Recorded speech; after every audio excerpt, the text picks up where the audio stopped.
Halo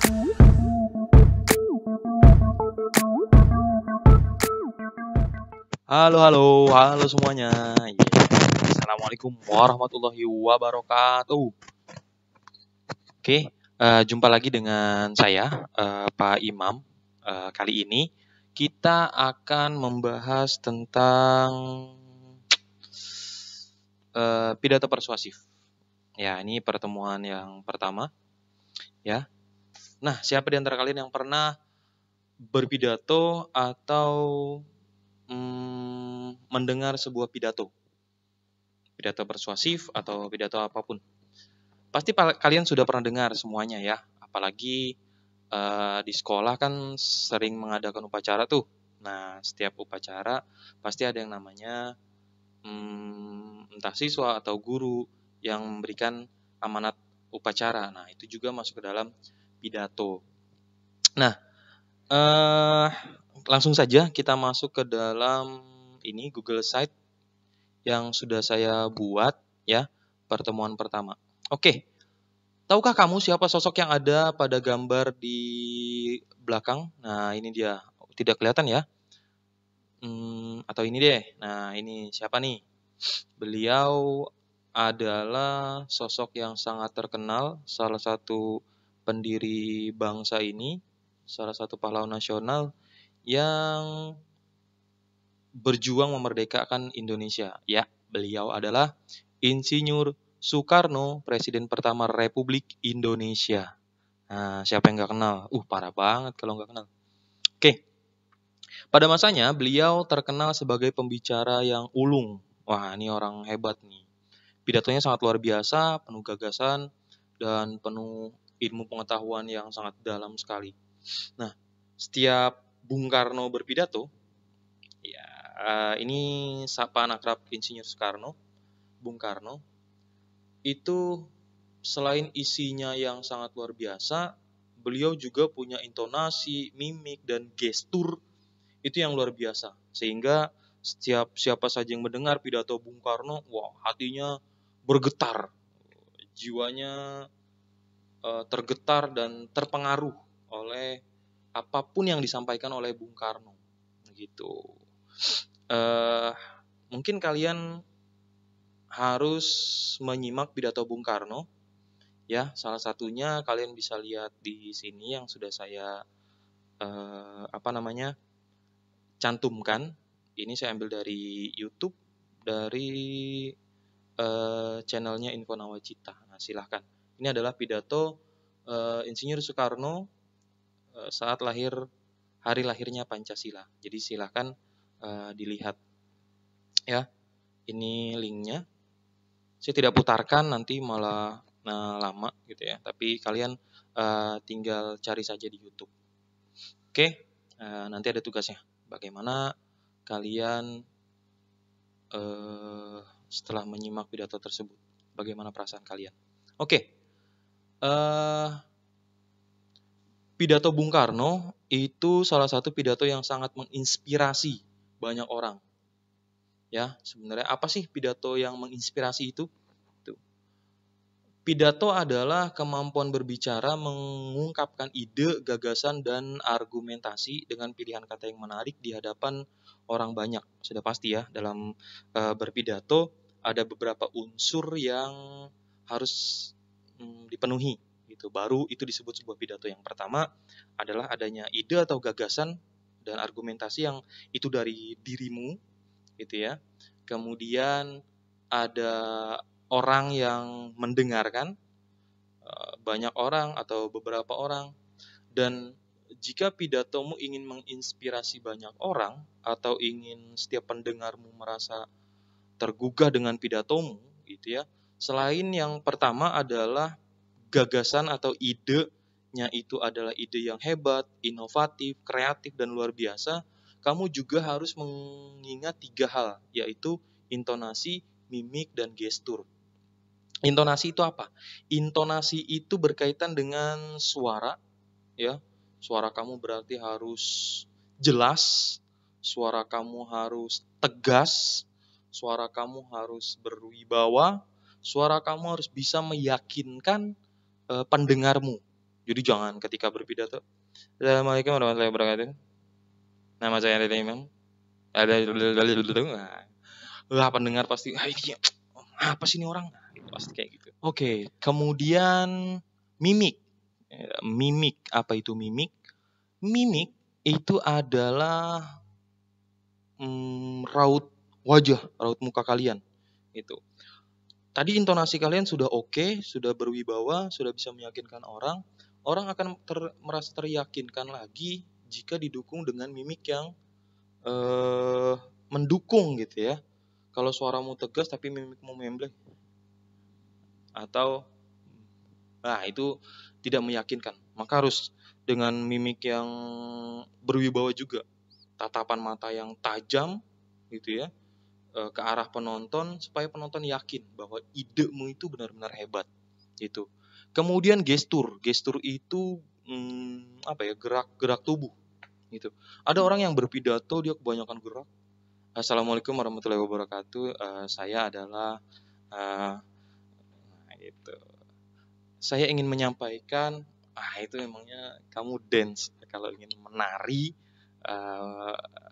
baru dengan gestur yang seperti itu. Tapi kalau berpidato, kamu berdiri gagah dengan intonasi yang luar biasa, dengan mimik yang tajam seperti harimau atau singa yang menatap mangsanya. Geraknya tidak, bahwa kita adalah anti narkoba.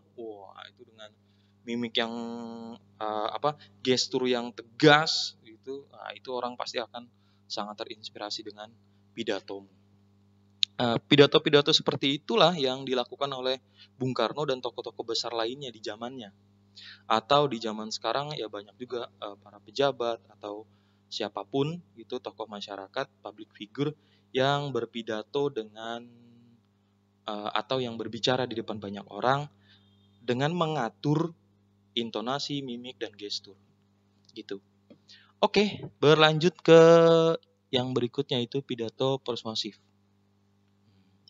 Apaan nih? Loh. Kok jadi banyak semut gini sih? Waduh, ini apa nih? Sebentar ya, sebentar. Aduh, kacau nih. Waduh, gede banget lagi. Oke, saya tidak tahu nih semut datangnya dari mana.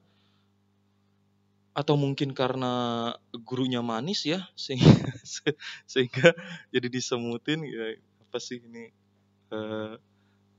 Jokes yang norak, katrok. Oke, untuk menghilangkan semutnya, saya pikir saya harus memanggil peliharaan saya.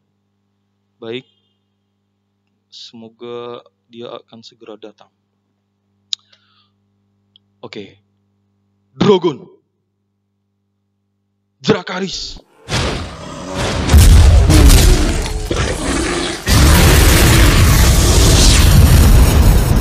Iya, animasinya agak norak ya, nggak apa-apa lah ya. Biar ada hiburan aja sedikit. Oke, kita lanjut. Sampai mana tadi? Oke, masuk ke pidato persuasif. Pidato persuasif ada dua kata, ada kata pidato, ada persuasif. Pidato itu seperti yang tadi sudah kita bahas, sebuah seni atau kemampuan berbicara, mengungkapkan ide di depan banyak orang.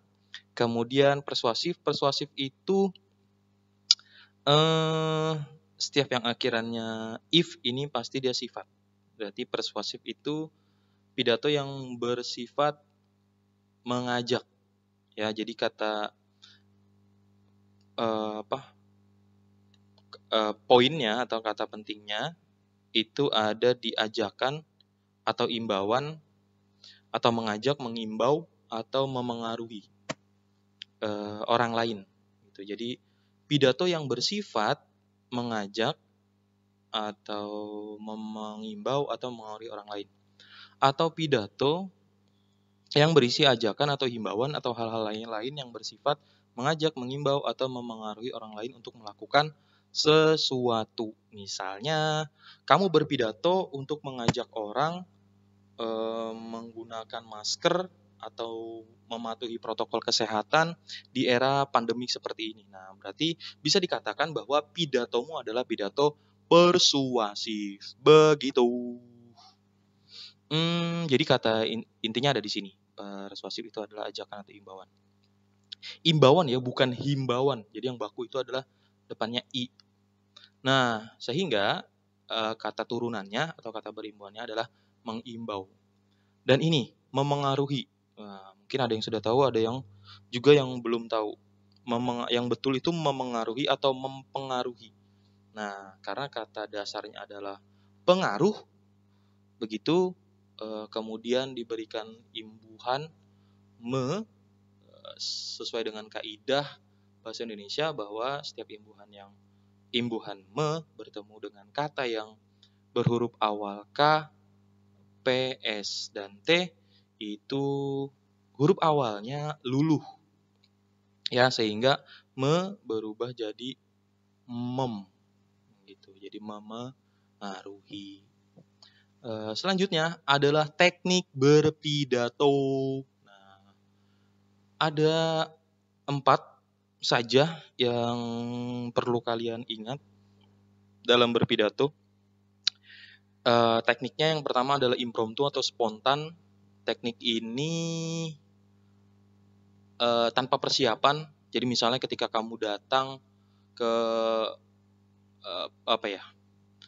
ulang tahun temanmu atau acara di rumah temanmu, kemudian tiba-tiba kamu disuruh berpidato oleh pembawa acaranya, maka yang kamu lakukan adalah pidato dengan teknik impromptu atau spontan, karena kamu belum ada persiapan gitu, tiba-tiba disuruh berpidato saja karena ini teman baikmu, kamu disuruh mengucapkan kesan atau pesan untuk temanmu yang sedang ulang tahun, maka kamu sedang menggunakan teknik impromptu atau spontan. Kelebihan teknik ini adalah kamu bisa mengungkapkan isi hatimu tanpa terpaku kepada teks atau catatan yang kamu buat. Itu, jadi kamu leluasa. Begitu. Kelemahannya ya mungkin kamu grogi, tidak ada persiapan, atau kalau bacaanmu kurang sehingga kamu bingung mau ngomong apa, mau berbicara apa, begitu. Selanjutnya yang kedua adalah pidato dengan menggunakan naskah atau manuskrip gitu. Jadi pidato ini mungkin yang sering kamu atau sebagian kamu lakukan ketika disuruh atau diminta berpidato menggunakan bahasa Inggris kah atau menggunakan bahasa Indonesia pada saat misalnya latihan di kelas atau upacara, begitu kamu berpidato sambil membaca atau membawa teks gitu, dan kamu berdiri membacakan teks begitu. Itu pidato menggunakan naskah. Tapi jeleknya dari pidato ini adalah kalau kamu tidak memahami betul isi pidatonya, kamu akan betul-betul terlihat seperti orang yang sedang membaca, dan itu tidak bagus sekali. Jelek lah. Kita bukan seperti melihat orang sedang berpidato, tapi lebih melihat orang sedang membaca lembaran kertas. Itu tidak menarik. Oke, selanjutnya adalah metode memoriter atau menghafal. Nah, ini mantap. Ini sebenarnya berkaitan. Misalnya, kamu sudah membuat naskah nih. Sudah membuat naskah, tapi kamu tidak ingin berpidato menggunakan naskah. Akhirnya kamu menghafal semua pidato itu. Nah, itu berarti kamu sedang menggunakan teknik memoriter atau menghafal. Kamu hafal semuanya, kemudian kamu sampaikan dalam pidato. Ketika awal-awal saya belajar berpidato, saya menggunakan teknik ini, menghafal. Jadi saya hafalkan semua. Persiapannya mungkin sebulan atau 2 bulan sebelum hari H, baru dihafalkan semuanya, baru tampil gitu berpidato. Kelemahannya adalah kalau kamu lupa dengan hafalan kamu, kamu bisa terpaku di depan orang dan tidak tahu harus berbicara apa. Itu. Yang terakhir, ini yang paling saya suka, yaitu pidato ekstemporan. Pidato ekstemporan ini hakikatnya adalah gabungan, sebetulnya ya, adalah gabungan antara naskah dengan menghafal. dan mungkin sedikit gabungan spontan gitu ya. Itu ekstemporan. Ekstemporan itu apa? Kamu naik ke atas mimbar pidato dengan hanya membawa catatan-catatan atau poin-poin tertentu yang ingin kamu sampaikan. Fungsinya apa? Fungsinya untuk mengingatkan kembali atau menggali kembali memori kamu terhadap hal yang sudah kamu pahami. Gitu. Misalnya kamu ingin berpidato tentang protokol kesehatan. Kamu sudah paham nih di otak kamu sudah terekam, tapi karena mungkin kamu gugup atau apa, takutnya ada hal yang lupa atau tidak urut berpidatonya, maka kamu tulis. Ini yang sering saya lakukan ketika saya berpidato atau menyampaikan materi atau ketika saya sedang menjadi pembina upacara. Saya bawa catatan kecil, saya tulis apa saja yang ingin saya sampaikan, kemudian satu-satu saya jabarkan poin-poin itu. Begitu. Jadi ada 4 teknik. Yang pertama adalah spontan atau impromptu, yang kedua naskah, manuskrip, yang ketiga menghafal, yang keempat adalah ekstemporan atau poin-poin. Gitu. Jadi yang perlu kamu ingat ada 4 teknik itu. Selanjutnya, yang terakhir, ini terakhir ya. Oke. Materi yang terakhir adalah cara memersuasi. Nah, lagi-lagi yang betul itu mempersuasi atau memersuasi. Nah, kalau asal katanya adalah persuasi, depannya huruf P, kemudian diberikan imbuhan me, maka harusnya memersuasi. Ada 3 cara supaya kamu bisa memengaruhi orang lain atau membuat orang lain terinspirasi dengan pidatomu atau ajakanmu berhasil mengena di hati para pendengarmu. Ada 3 cara yang saya singkat menjadi E2L. Etika, emosi, logika. E2L. Yeah. E2L ya, jangan EL, EL. Jadi keresannya agak tidak sopan. Yeah. E2L. Yang pertama etika. Memersuasi menggunakan pendekatan etika dengan cara mengajak pendengar untuk berpikir secara moral atau etika. Contoh, kita seharusnya malu sebagai orang terpelajar tetapi melanggar protokol kesehatan. Seharusnya kita menjadi contoh baik bagi masyarakat dalam menerapkan protokol kesehatan. Nah, kalimat tadi yang kamu sampaikan misalnya dalam pidatomu, dengan kata misalnya kita seharusnya malu sebagai seorang pelajar. Nah, malu itu kan bagian dari etika, bagian dari moralitas. Maka dalam hal ini kamu mengajak pendengarmu untuk mengedepankan aspek moralitas sebagai seorang yang terpelajar. Sudah sepatutnya orang yang terpelajar itu menerapkan protokol kesehatan, sehingga masyarakat yang mungkin kurang terpelajar atau pendidikannya masih belum sebagus kamu misalnya, terinspirasi dengan kamu. Jangan sampai kamu yang terpelajar tapi kamu yang tidak mengenalkan protokol kesehatan. Maka itu sudah melanggar etika. Nah, itu cara memengaruhi orang lain atau kamu berpidato persuasif menggunakan cara etika. Itu. Jadi menggunakan rasa malu kah atau dan lain sebagainya. Kemudian emosi. Emosi ini bukan marah-marah ya, itu emosian, enggak. Emosi itu banyak. Emosi itu ada kesedihan, ada ya tadi ada amarah, kemudian ada senang, bahagia. Nah, tinggal kamu pilih, kamu mau mengajak pendengarmu dengan emosi yang bagaimana. Begitu. Nah, di sini saya memberikan contoh, misalnya saya berpidato. Bayangkan jika Anda bekerja sebagai dokter atau salah satu keluarga Anda, petugas kesehatan yang tidak bisa pulang karena harus mengurus pasien yang terus menumpuk. Kerinduan mereka terhadap keluarga dikorbankan karena tidak menjaga kesehatan dalam pandemi. Gitu, pandemi ini. Kita harusnya memutus rantai penyebaran COVID-19. Dalam hal ini pendengar diajak untuk merasakan perasaan para petugas kesehatan. Nah, ini memainkan emosi, empati, ikut kamu mengajak pendengarmu untuk ikut merasakan bagaimana perasaan petugas kesehatan. Nah, itu kamu mengajak orang-orang untuk mengedepankan protokol kesehatan dengan memikirkan nasib para petugas kesehatan. Begitu kurang lebih. Jadi memainkan emosi pendengar supaya pendengar merasa empati, kemudian akhirnya ikut pada ide kamu atau gagasan kamu untuk mengedepankan protokol kesehatan. Begitu. Selanjutnya yang terakhir adalah logika. Nah, logika ini kamu mengajak atau memengaruhi pendengarmu dengan membuat mereka berpikir dengan logis, dan kamu mengajak mereka berpikir dengan logis itu dengan membacakan data atau fakta yang ada di lapangan. Saya ambil contoh. Setiap hari korban COVID-19 terus bertambah hingga ribuan jumlahnya. Hingga kini telah mencapai 131.000 lebih. Ini nolnya kebanyakan. Oke, nanti dihapus. Yang meninggal dunia sudah 5.903 orang. Apakah Anda ingin menambah jumlah tersebut dengan mengabaikan protokol kesehatan? Virus ini nyata dan dapat menyerang siapa saja. Pertambahan korban setiap hari angkanya sudah ribuan.